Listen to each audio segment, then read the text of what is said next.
Jesus Loves Our Daily Bible School. உங்களுக்கு இருந்ததால நான் அழிந்து போகவில்லை. உங்க அன்பு இருந்ததால நான் கைவிடப்படல.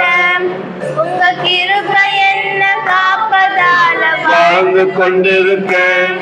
உங்க அன்பிற்கு நிகரே இல்லை. உங்க கிருபை என்ன காப்பதால வாழ்ந்து கொண்டிருக்கேன். உங்க அன்பிற்கு நிகரே இல்லை. தேவனுடைய அன்பு மாறாத அன்பு. எங்களை வாழவை காண்பாண்டவரே, சிறுவனை புழுதிலிருந்து எனவே குப்பைகள் வைத்து அன்பாண்டவரே, எங்க நேசித்த அன்பு எங்களுக்கா ஜீவனை கொடுத்து மகா பெரிய அன்புப்பா. கோடி கோடி சோத்திரம் இயேசுவே, உமக்கு நன்றி.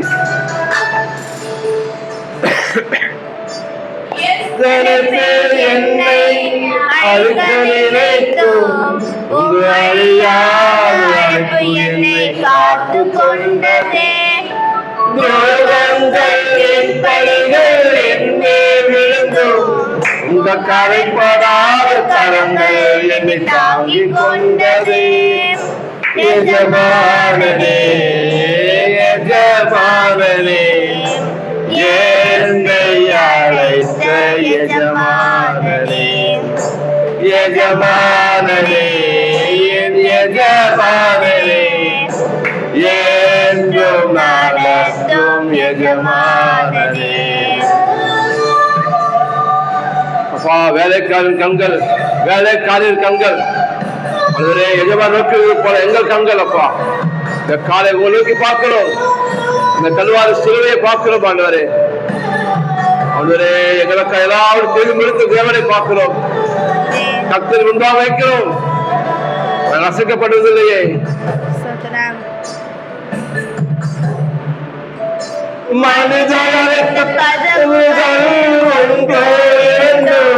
நீ எனக்காக திறந்தது ஆயிரம் அன்றோ, உடைக்கப்பட்டு உன்னை விட்டு ஓடி ஒளிந்தோம், என்னை துரத்தி வந்து ஊழியத்தை துவங்க செய்திரே.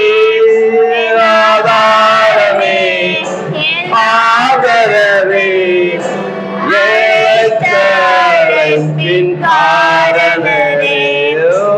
ஆதாரமே, ஆதரவே, அழைத்தழைப்பின் காரணமே. ஒருவரே உண்மையில் அப்பா. வானம் பூமி விழுந்து போனாலும் உங்களுடைய வார்த்தை விழுந்து போவதில்லை சொன்னீங்களே ஆண்டவரே. நான் உன்னை குறித்த நோக்கங்கள் கிட்ட ஒன்றும் தேவைக்கல்ல சொன்னீரே, அது எல்லாம் சமாதானம் கிட்ட நிறைவேற சொன்னீரே ஐயா. இயேசுவே, உமக்கு ஸ்தோத்திரம். உள்ளங்கள் வளர்ந்த தேவனே, ஒவ்வொரு பேசு அழைத்தீரே, என் கண்கள் உங்களுக்கு கிருபை கிடைத்தது சொன்னீர் ஆண்டவரே. ஓ மகா ரட்சிப்பை கொடுத்தீரே, ஸ்தோத்திரம், நன்றி.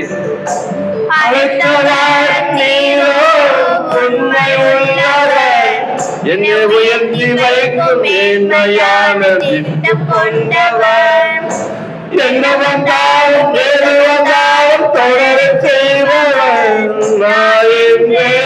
சார்ந்திருக்கும் தகுதி உள்ளவன். உண்மை நம்பிடுவேன், உண்மை தொடருவேன், இறுதி வரை நான் உண்மை சேரிப்பேன். நான் உண்மை நம்பிடுவேன், உண்மை தொடருவேன், இறுதி வரை நான் உண்மை சேரிப்பேன். அழைப்பு இருந்ததால நான் அழிந்து போகவில்லை. உங்க அன்பு இருந்ததால நான் கைவிடப்படல. உங்க கிருபை என்ன காப்பதால வாழ்ந்து கொண்டிருக்கேன். உங்க அன்பிற்கு நிகரே இல்லை. இயேசு கிருபை என்ன தாங்குவதால் வாழ்ந்து கொண்டிருக்கேன். அவர் அன்பிற்கு நிகரே இல்லை. ஆமென், ஆமென். சோதரங்க தாவே, என் தேவன் அன்பாகவே இருக்கிறேன். இயேசு கிறிஸ்து நேற்றும் இன்றும் என்றும் மாறாத தேவனா இருக்கிறீரே, உமக்கு ஸ்தோத்திரம். இருக்கிறதாகவே இருக்கேன்னு சொன்னீரே, இது லாபம் அல்லவா ஆண்டவரே? ஹல்லேலூயா, ஹல்லேலூயா. சோதரம் சோதரங்க கர்த்தாவே, எங்களுக்கா வானத்தில் வந்த ஜீவ அப்பம் நீங்க தானப்பா. எங்களுக்கா கிருபாதர பலியாகபடி உலகத்தை பாவத்தை சுமந்து தீர்க்க தேவ ஆட்டுக்குட்டியாக எங்களுக்கா சிலுவை ரத்தம் சிந்து பரிகாரம் செய்யக்கூடியாக எங்களுக்கு அடிக்கப்பட்ட ஆடு நீங்க தானப்பா. எங்களுக்கு பஸ்காவால நீங்க தானே ராஜா.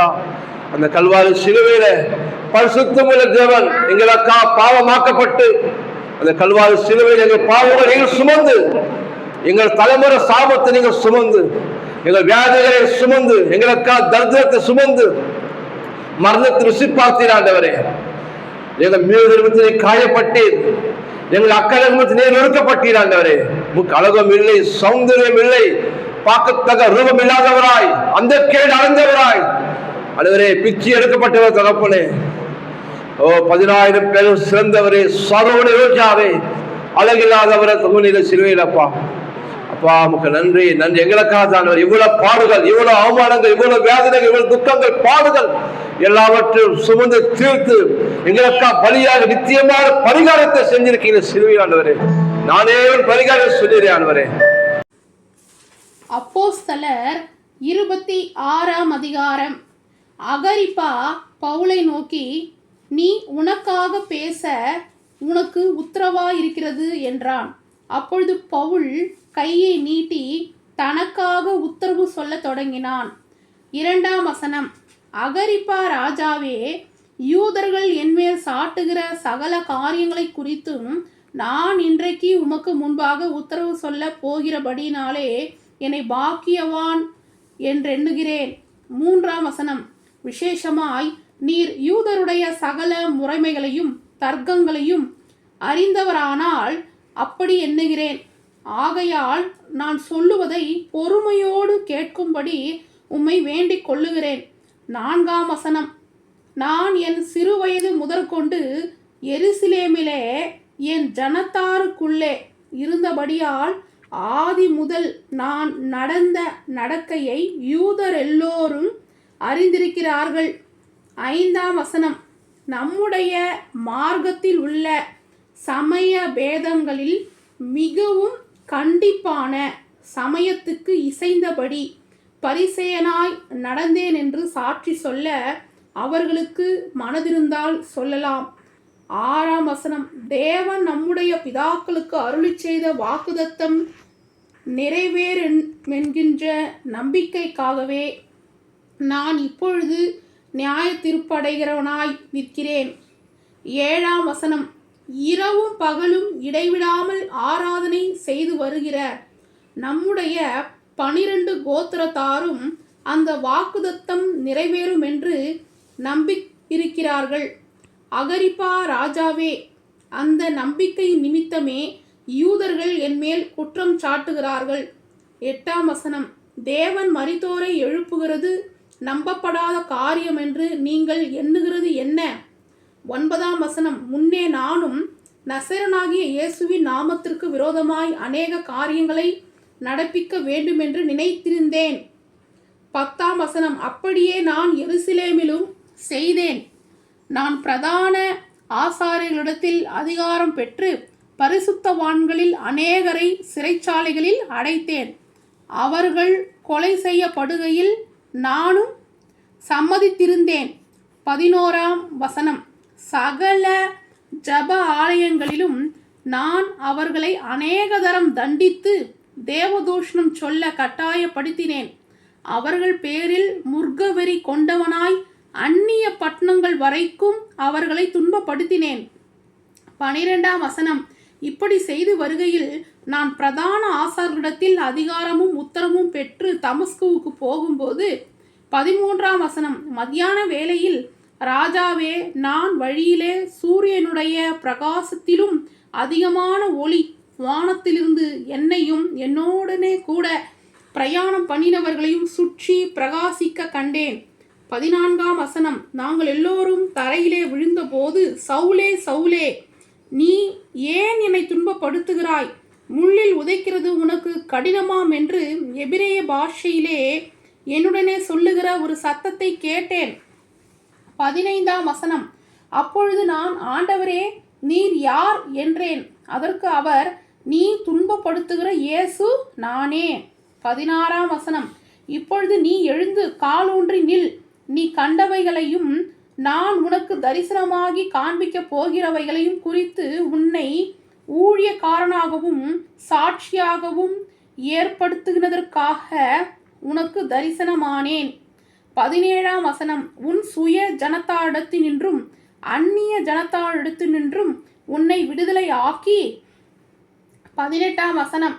அவர்கள் என்னை பற்றும் விசுவாசத்தினாலே பாவ மன்னிப்பையும் பரிசுத்தமாக்கப்பட்டவர்களுக்குரிய சுதந்திரத்தையும் பெற்றுக்கொள்ளும்படியாக அவர்கள் இருளை விட்டு ஒளியிடத்துக்கும் சாத்தானுடைய அதிகாரத்தை விட்டு தேவனிடத்துக்கு திரும்பும்படிக்கு நீ அவர்களுடைய கண்களை திறக்கும் பொருட்டு இப்பொழுது உன்னை அவர்களிடத்துக்கு அனுப்புகிறேன் என்றார். 19ஆம் வசனம். ஆகையால் அகிரிப்பா ராஜாவே, நான் அந்த பரம தரிசனத்துக்கு கீழ்ப்படியாதவனாய் இருக்கவில்லை. 20ஆம் வசனம். முன்பு தமஸ்குவிலும் எருசலேமிலும் யூதேயா தேசமெங்கும் உள்ளவரிடத்திலும் பின்பு புறஜாதியிடத்திலும் நான் போய் அவர்கள் தேவனிடத்திற்கு மனம் திரும்பி குணப்படவும் மனம் திரும்புதலுக்கேற்ற கிரியைகளை செய்யவும் வேண்டும் என்று அறிவித்தேன். 21ஆம் வசனம். இதன் நிமித்தமே யூதர்கள் தேவாலயத்திலே என்னை பிடித்து கொலை செய்ய பிரயத்தனம் பண்ணினார்கள். 22ஆம் வசனம். ஆனாலும் தேவ அனுகிரகம் பெற்று நான் இந்நாள் வரைக்கும் சிறியோருக்கும் பெரியோருக்கும் சாட்சி கூறி வருகிறேன். 23ஆம் வசனம். தீர்க்கதரிசிகளும் மோசேயும் முன்னமே சொல்லியிருந்தபடியே கிறிஸ்து பாடுபட வேண்டியதென்றும் மரித்தோர் உயிர்த்தெழுதலில் அவர் முதல்வராகி சுய ஜனங்களுக்கும் அந்நிய ஜனங்களுக்கும் ஒளியை வெளிப்படுத்துகிறவர் என்றும் சொல்லுகிறதினே அன்றி வேறொன்றையும் நான் சொல்லுகிறது இல்லை என்றான். 24ஆம் வசனம். இவ்விதமாய் அவன் தனக்காக உத்தரவு சொல்லுகையில் பெஸ்து உரத்த சத்தமாய், பவுலே, நீ பிதற்றுகிறாய், அதிக கல்வி உனக்கு பைத்தியம் உண்டாக்குகிறது என்றான். 25ஆம் வசனம். அதற்கு அவன், கனம் பொருந்திய பெஸ்துவே, நான் பைத்தியக்காரன் அல்ல, சத்தியமும் சொஸ்த புத்தியும் உள்ள வார்த்தைகளை பேசுகிறேன். 26ஆம் வசனம். இந்த சங்கதிகளை ராஜா அறிந்திருக்கிறார், ஆகையால் தைரியமாய் அவருக்கு முன்பாக பேசுகிறேன். இவைகளில் ஒன்றும் அவருக்கு மறைவானது அல்லவென்று எண்ணுகிறேன். இது ஒரு மூலையிலே நடந்த காரியம் அல்ல. 27ஆம் வசனம். அகிரிப்பா ராஜாவே, தீர்க்கதரிசிகளை விசுவாசிக்கிறீரா? விசுவாசிக்கிறீர் என்று அறிவேன் என்றான். 28ஆம் வசனம். அப்பொழுது அகிரிப்பா பவுலை நோக்கி, நான் கிறிஸ்துவனாகிறதற்கு கொஞ்சம் குறைய நீ என்னை சம்மதிக்க பண்ணுகிறாய் என்றான். 29ஆம் வசனம். அதற்கு பவுல், நீர் மாத்திரமல்ல, இன்று என் வசனத்தை கேட்கிற யாவருக்கும் கொஞ்சம் குறைய மாத்திரமல்ல, இந்த கட்டுகள் தவிர முழுவதும் என்னை போலாகும்படி தேவனை வேண்டிக் கொள்ளுகிறேன் என்றான். 30ஆம் வசனம். இவைகளை அவன் சொன்ன பொழுது ராஜாவும் தேசாதிபதியும் பெர்னிக்கேயாலும் அவர்களுடனே கூட உட்கார்ந்திருந்தவர்களும் எழுந்து 31ஆம் வசனம். தனியே போய் இந்த மனுஷன் மரணத்துக்காவது கட்டுகளுக்காவது பாத்திரமானது ஒன்றையும் செய்யவில்லை என்று தனங்களுக்குள்ளே பேசிக்கொண்டார்கள். 32ஆம் வசனம். அகிரிப்பா பெஸ்துவை நோக்கி, இந்த மனுஷன் ராயனுக்கு அபயமிடாதிருந்தானால் இவனை விடுதலை பண்ணலாகும் என்றான். சில்ட்ரன்ஸ், அப்போஸ்தலர் 26ஆம் அதிகாரம் முழுதும் படிச்சதை கேட்டீங்க இல்லையா? 26ஆம் அதிகாரம் 22ஆம் வசனத்தில் பவுல் என்ன எழுதியிருக்கிறார்? ஆனாலும் தேவ அனுகிரகம் பெற்று நான் இந்நாள் வரைக்கும் சிறியோருக்கும் பெரியோருக்கும் சாட்சி கூறி வருகிறேன். பவுல் நியாயஸ்தலத்தில் சாட்சி கூறுறாரு. அநேக பெரியோர்களுக்கு சாட்சி கூறினார். எப்படி தேவன் கர்த்தர் பவுலை சந்தித்தார், சவுலை சந்தித்து எப்படி பவுலாக மாற்றினார் அப்படின்னு நிறைய காரியங்களை சாட்சியாக சொன்னார். ஆனால் பவுல் இந்த வசனத்தில் சொல்லியிருக்கிறாரு, சிறியோருக்கும், அதாவது சிறு பிள்ளைகளாக இருப்பவர்களுக்கும் அவர் தன்னை பற்றி என்ன பண்ணியிருக்காரு, சொல்லியிருக்கிறாரு. எப்படி அவர் பவுலாக மாறினார், எப்படி ஏசப்பா அவரை சந்தித்தார் அப்படின்னு சிறு பிள்ளைகளுக்கும் அவர் சாட்சி கூறியிருக்கிறதாக எழுதியிருக்கிறார். அப்போது சிறு பிள்ளைகளாகிய நீங்கள் கூட கர்த்தரை அறிகிற அறிவினால் நிரப்பப்படணும், ரட்சிக்கப்படணும் என்பது பவுலின் விருப்பமாக இருக்கிறது, நம் கர்த்தரின் விருப்பமாக இருக்கிறது. ஹல்லேலூயா, ஆமென். அதனால்தான் பாருங்கள், இந்த லீவ் டேஸில் VBS அப்படின்னு நடத்தி அநேக பிள்ளைகள் வேதத்தை குறித்து அநேக காரியங்களை கற்றுக்கொள்ள வேண்டும் அப்படின்னு VBS நடத்துகிறோம். ஒவ்வொரு சண்டேவும் சண்டே ஸ்கூல் நடத்துகிறோம். இதெல்லாம் எதற்காக? நீங்கள் எல்லாம் கர்த்தரை அறிந்து கொள்ளணும். பவுலை, பேதுருவை, ஆபிரகாமில் இருந்து யோவான் வரைக்கும் எல்லா தேவ மனிதர்களை குறித்து அறிந்து கொள்ளணும். பரலோக ராஜ்யத்தின் சுவிசேஷம் உங்களுக்கும், சிறு பிள்ளைகளாகிய உங்களுக்கும் அறிவிக்கப்படணும் என்பது கர்த்தருடைய சித்தமாக இருக்கிறது இல்லையா? ஹல்லேலூயா, ஆமீன். சில்ட்ரன்ஸ், இப்போ உங்களை கேள்வி கேட்கலாமா? நான் கிறிஸ்துவன் ஆகிறதற்கு கொஞ்சம் குறைய நீ என்னை சம்மதிக்க பண்ணுகிறாய் என்று சொன்னது யார்? ஆ பெலிக்ஸ், ஆ பெஸ்து, இ அகரிப்பா. சரியான விடையை எழுதி அனுப்புங்க. கர்த்தர் உங்களை அளவில்லாமல் ஆசீர்வதிப்பார்.